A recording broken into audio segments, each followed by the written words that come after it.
Hey ladies and Paul Chamberlain, the Air Force guy, RV extraordinaire, coming from Beckley's Camping Center today to show you the Transcend Xplor.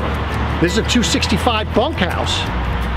So for more information on this camper or any others, be sure if you call, if you email, or if you stop by Beckley's Camping Center, you ask for Paul the Air Force guy. But let's get on to this camper. Now, something to keep in mind when you're looking at campers, especially your travel trailers. Fifth wheels are another animal, but on the travel trailers, model number is not indicative of length nor box size. This is a 265. You get some people out there telling you it's a 26-footer. You know, I just finished doing a 261, which was almost 31 feet. This is 32 feet 9 inches.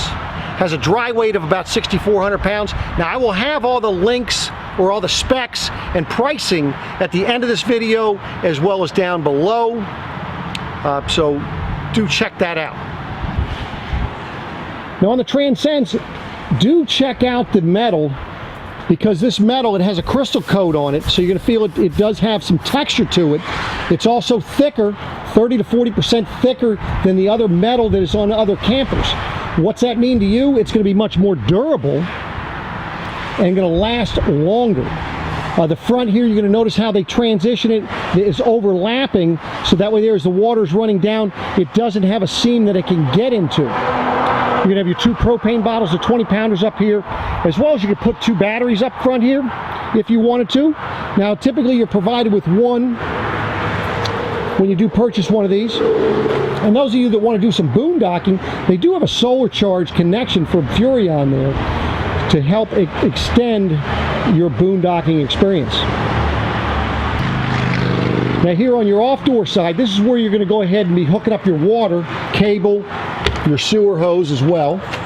And under here, this is your pass-through storage. The nice thing with this pass-through storage, it's massive.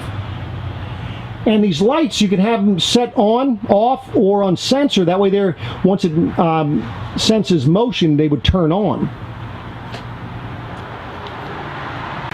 Next, what you have here, this is where you're going to go ahead and hook up your water hose. Now, while you're hooked up to your water hose, you have it on city water.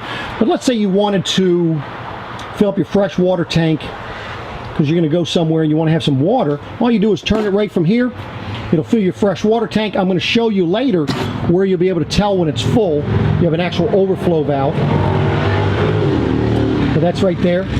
Battery disconnect, cable and satellite connection, and then of course you do have 110 outlets in here for whatever you would need it for. Now, when you bring your water hose and your cable up through here, I highly recommend that you put some brass wool in there. Not steel wool will rust, brass wool won't. And keep it in there when your hoses are not there. It is an additional deterrent to keep critters from coming in your camper. Now, looking under your camper, you're going to notice that it is an enclosed and a heated underbelly. So it's a 4-season camper. You'll have stabilizers on all the corners. Low point drains are easily accessible, as you can see right here.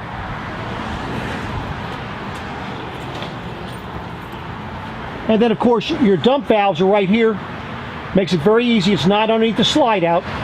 And speaking of the slide out, it's a mechanical slide out, making it easier for maintaining and so forth.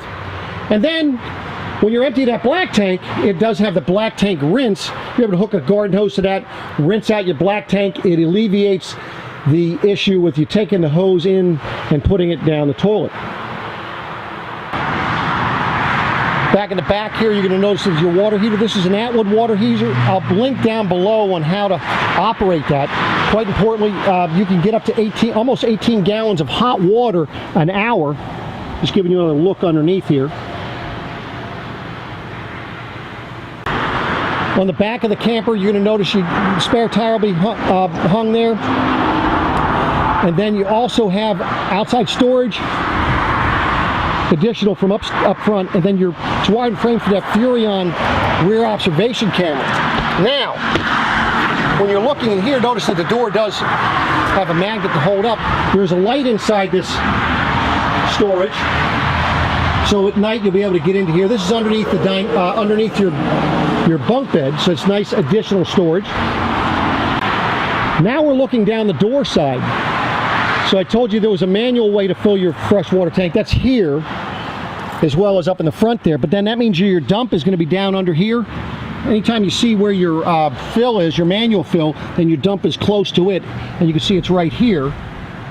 And then this blue line you see right there, that is your overflow valve. So when you see water running out of that, then you know your fresh water tank is full. Now you're going to notice that this particular one has two entrance doors, one to the bedroom and then one in the back. Nice thing is you have the nice big grab handle. You have your nice big electric awning, outside stereo speakers, light, and of course your 110 outlet like all campers will have out here. So let's get inside this thing. Now the nice thing is, door is a friction hinge, so you can see it's pretty windy today, but the door isn't going anywhere.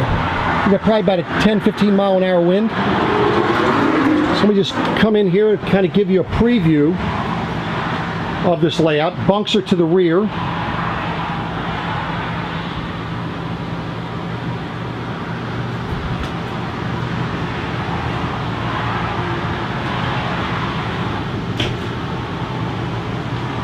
So let's start up in the bedroom area here.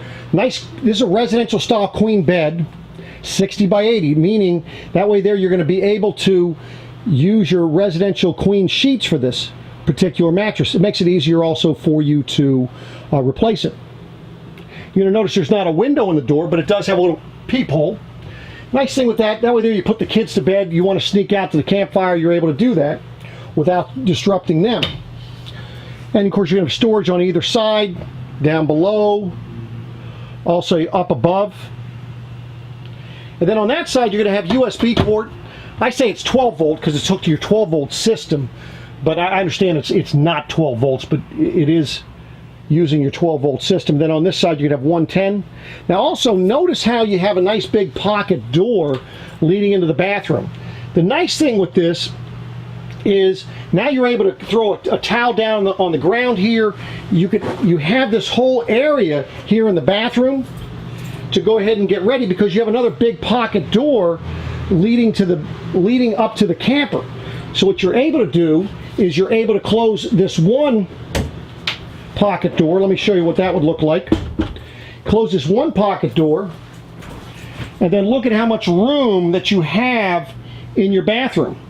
Of course, you have your mirror, your sink, you get some nice counter space, places you can put things, but then all this floor space.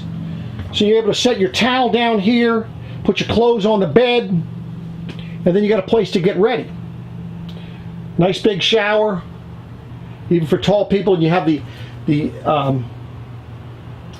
roof there, so that you have the skylight, so that way there your head can fit up and through there. You're going to notice you have storage back behind your toilet there. It's kind of hard to see in this particular with that light coming through the skylight. And of course a foot pedal toilet.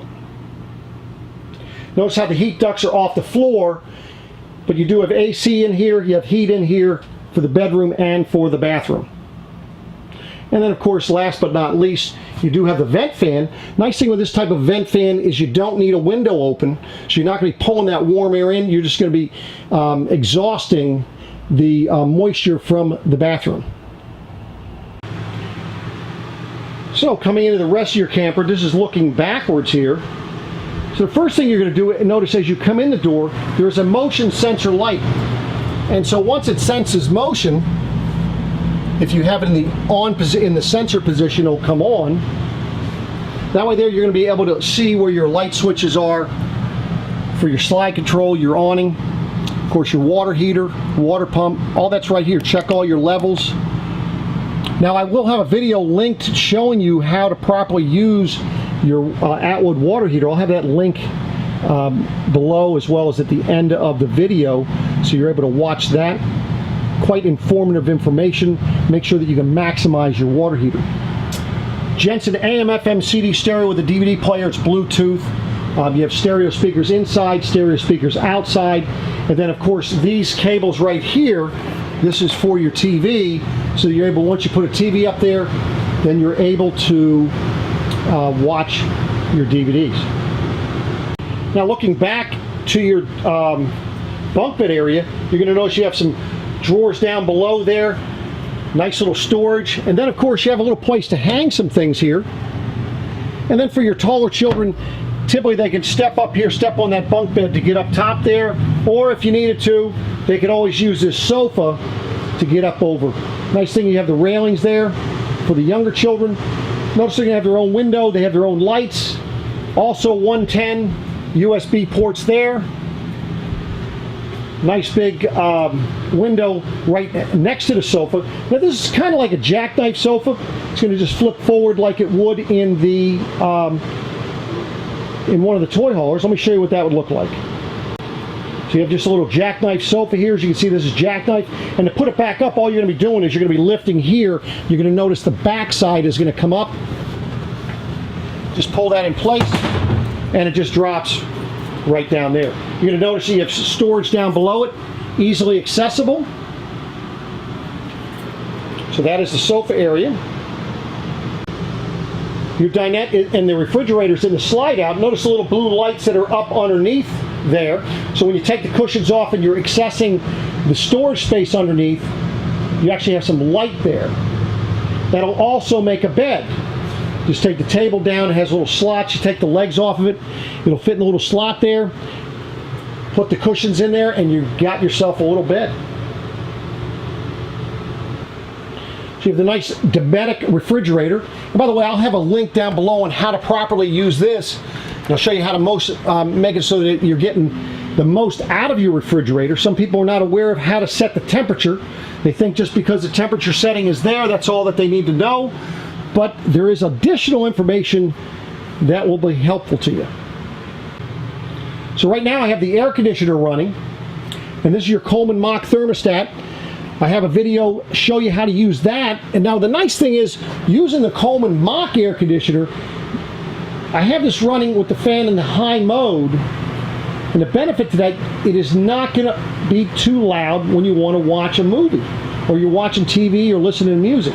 But the other more important thing is, if you want to cool off, say it's a hot day, you want to come in here and cool off, just kick that over like that. It'll take some air from the vents, and it'll dump it right on you and cool you off. And you actually have two of those. So if you want to cool this area off, you're able to cool this area off. And of course your filters on either side makes it for easy cleaning. So your kitchen area, lots of counter space, and notice how the outlets are down low. As you can see right here, you have one there, you have one back there. Of course, nice little window there. You also have, for additional vent, you have a little vent fan here. And again, the benefit of the small fan over the Fantastic fan, if you're camping in cold weather, you're not pulling cold weather through the, you're not pulling the cold in through the windows, or you're not pulling the heat through the window when it's hot. With this small vent fan, you turn that on, it'll exhaust the fumes that you're trying to exhaust, but it's not going to be pulling the heat or cold back into your camper. So that's a benefit there. Just put a cover on it and you can use it in the rain. So you see you have the nice good size oven here. It's the larger of the ovens. I know a lot of people don't use that. Typical 3-burner cooktop, as you can see. It does have the light for above it, as well as the fan to the outside. High-rise faucet for your kitchen sink. And a nice big one-piece sink.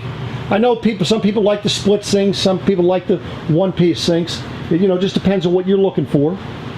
But then of course you have the cabinet space up above, and as you can see, you can access the corner there or partly through there. And so your corner's going back through there actually. I used to have it where you could get through it through there. Then of course lastly you have the microwave right there.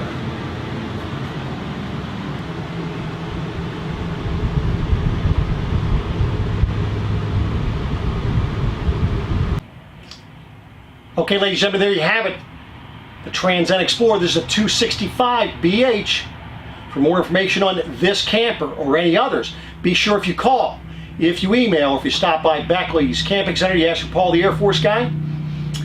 I'll have the specs and the pricing following this part here. And if you'd like to say, if you have any questions, if there's something in particular you'd like me to review, whether it's a particular system just reach out to me. Do appreciate you watching. And coming soon to you is I will be having an ebook which will help you to navigate the RV lifestyle. So do stay tuned, and I'll be back at you again soon. Take care.